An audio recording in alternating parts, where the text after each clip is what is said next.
Баршаңызға сәлем, сіздермен бірге дәрігер невропатолог Ажарқыз Ысқақызы. Бүгін сіздермен екпе туралы сөйлесетін боламыз. Әр ата-ана баласына уақыт келген кезде уже прививка салдыру керек пе, керек емес пе, әртүрлі дау туындайды, әртүрлі нәрселер интернеттен көреді. Содан кейін уже ата-аналарда қорқыныш сезім болады. Екпе салдырайын ба, салдырмайын ба?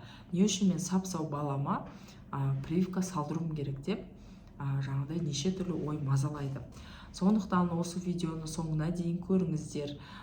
Екпе туралы сөйлесетін боламыз.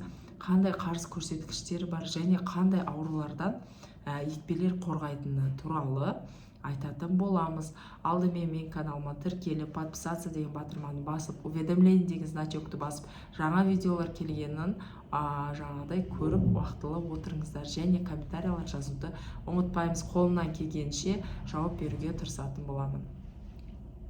Ал енді екпе туралы сөйлесейік. Екпе дегеніміз ол біздің балаларымызды немесе үлкен адамдарға да салынады екпе. Белгілі бір инфекциялық аурулардан қорғау үшін салынатын нәрсе екпе деген. Екпені не үшін ойлап тапты? Не үшін белгілі бір календар жасап балаларымызға уақытылы екпені салуға тырысады? Өйткені өте қауіпті инфекциялық аурулармен біздің дүние жүзінде балалар ауыра бастайды. Ол ауруларға дифтерия, коклюш, столбняк, жаңағыдай паротит, краснуха қазір бізде өршіп жатыр. Өйткені көп адамдар екпе салдырмағандықтан вспышка болып жатыр. Және де вирусный гепатит Б, БЦЖ деген сияқты әртүрлі екпелер салынады. Олар әртүрлі инфекциядан қорғайды. Мысалы, бізде ең қауіпті инфекциялардың бірі дифтерия және столбняк сияқты аурулар. Бұл кезде егер бала ауыратын болса, 100% баланың 50%-ында жаңағыдай өліммен аяқталуы мүмкін, немесе ауыр асқынулармен аяқталуы мүмкін. Және бұл аурулардан жаңағыдай қорғайтын, емдейтін определенный дәрі-дәрмектер жоқ болғандықтан, және де өте көп асқынулар болғандықтан, жаңағыдай өлім көрсеткіштер жоғары болғандықтан, осындай календар ойлап тауып, әр ауруға қарсы жаңағыдай вакциналар жасалынатын болған. Сондықтан енді сіздер ойланып жүрсеңіз, екпе салайын ба, салмайын ба деп ойланып жүрсеңіз, бүткіл дамыған елдерде екпені наоборот таласып жүріп, жарысып жүріп, екпені салдырады. Өйткені әр ата-ана өзінің баласын қауіпті инфекциялық аурулардан қорғағысы келеді. Біздің елімізде екпеге өте қарсы көрсеткіштер, өздері қарсы адамдар көп. Өйткені әртүрлі нәрсе көреді интернеттен, жаңағыдай қорқыныш сезімдер болады. Мен не үшін сау баламды ауру қылуым керек, немесе осы екпенің кесірінен осындай болды. Енді мен айтпаймын 100% екпе ешқандай жанама әсері жоқ, идеальны деп. Но екпенің жаңағыдай жалпылама алған кезде ауру көрсеткіштерімен, аурудан кейінгі асқынулармен салыстырған кезде екпенің жанама әсерлерінің проценті сәл төмендеу. Енді әр ата-ана өзі шешеді. Екпе салдырайын ба, салдырмайын ба? Балаларға сіздер әр ата-ана өздеріңіз жауап бересіздер. Сондықтан ешкім сіздерді күштемейді. Сіздер өз еріктеріңізбен ойланып, өздеріңіз жан-жақты зерттеп, сөйтіп жаңағыдай шешім қабылдауларыңыз керек. Енді екпе мысалы қай кезде мүлдем салуға болмайды?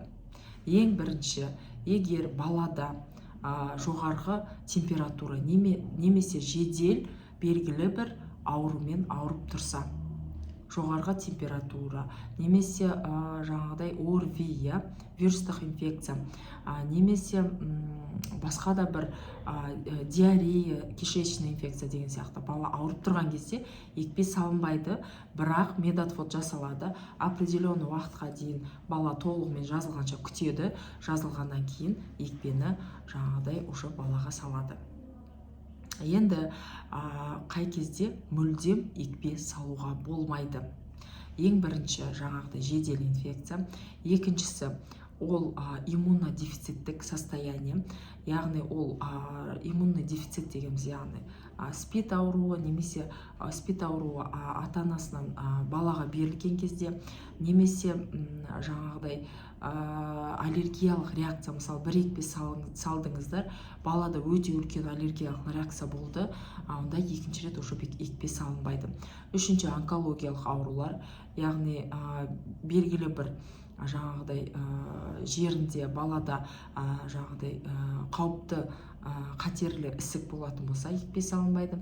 Және прогрессирлеуші неврологиялық аурулар кезінде оған әртүрлі аурулар кіреді, және де афибрилді тырысу ұстамалары.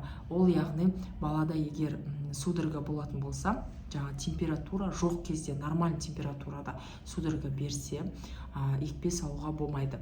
Және мысалы бізде КПК бізде екпесі яичный белоктан жаңағыдай өсіріледі. Сондықтан егер балада жаңағыдай жұмыртқаның белогына аллергиялық реакция болатын болса, екпе салуға болмайды, именно КПК-ны салуға болмайды. Егер балада дрожь дейді, яғни ашытқыға несі аллергиясы болса, вирусный гепатит Б-ға қарсы екпені салуға болмайды. Және де бізде уақытылы, мысалы БЦЖ-ны 2000 граммнан төмен бала, мысалы шала туылған балалар 2000 граммға жетпесе, БЦЖ вакцинасы салынбайды. Не үшін? Өйткені БЦЖ вакцинасы тері ішілік салынады. Ал 2000 граммға дейінгі балалар терісі толық дамымағандықтан терінің ішіне салына алмайды. Сондықтан баланың кішкене терісі жетілгенін күтіп, содан кейін ғана БЦЖ вакцинасын салуға болады. Және келоидтық рубец деген жаңағыдай қарсы көрсеткіштер бар. Ал басқа уақыттарда екпені салуға болады. Енді бізде жаңағыдай ложный противопоказания дейді, яғни жалған қарсы көрсеткіштер болады. Яғни бұл аурулар кезінде екпе салуға болады. Ложные противопоказания дейді. Енді бірінші бұндай ауруға жататын бізде дисбактериоз. Баланың жаңағыдай іш құрылысы дұрыс емес, дисбактериоз болып жатыр, үлкен дәретінің түсі онша емес деп кейбір ата-аналар екпені медотвод жасап жатады. Бұл дұрыс емес. Дисбактериоз қарсы көрсеткішке жатпайды. Екінші атопиялық дерматит.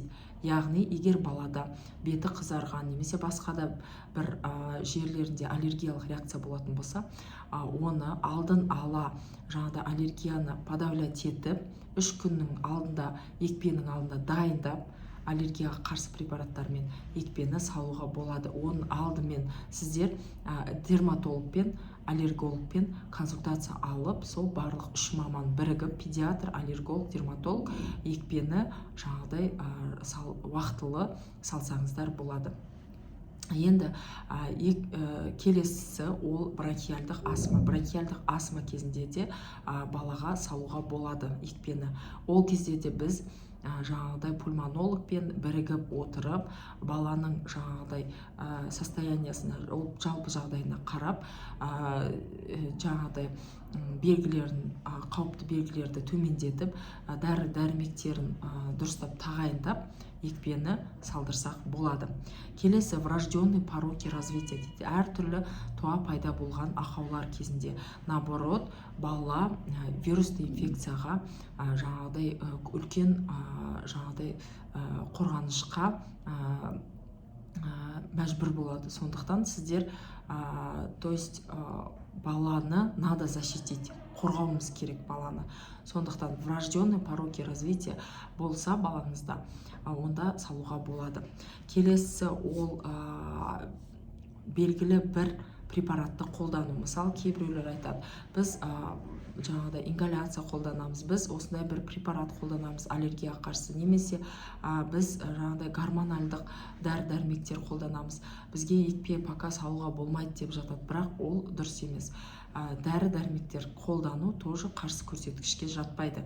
Мен жоғарыда айтып кеткен сияқты ғана көрсеткіштер болса ғана екпені салуға болмайды.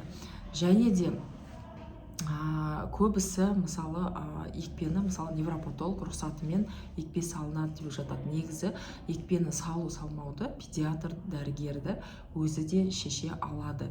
Баланың жалпы жағдайына қарайды, өкпесін тыңдайды, температурасын өлшейді, және жалпы баланың жаңағыдай басқа специалистердің өткенін бәрін қосып екпе салуға болады болмайтынын сіздерге педиатр айтады.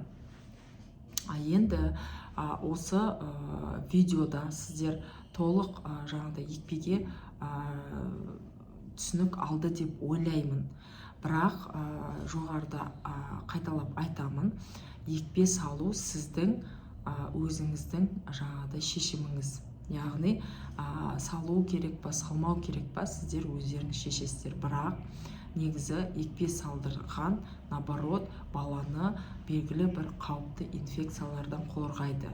Біз қазір бұл инфекцияларды көрмейміз, потому что бүткіл адамдарға екпе салынып отырған осы күнге дейін.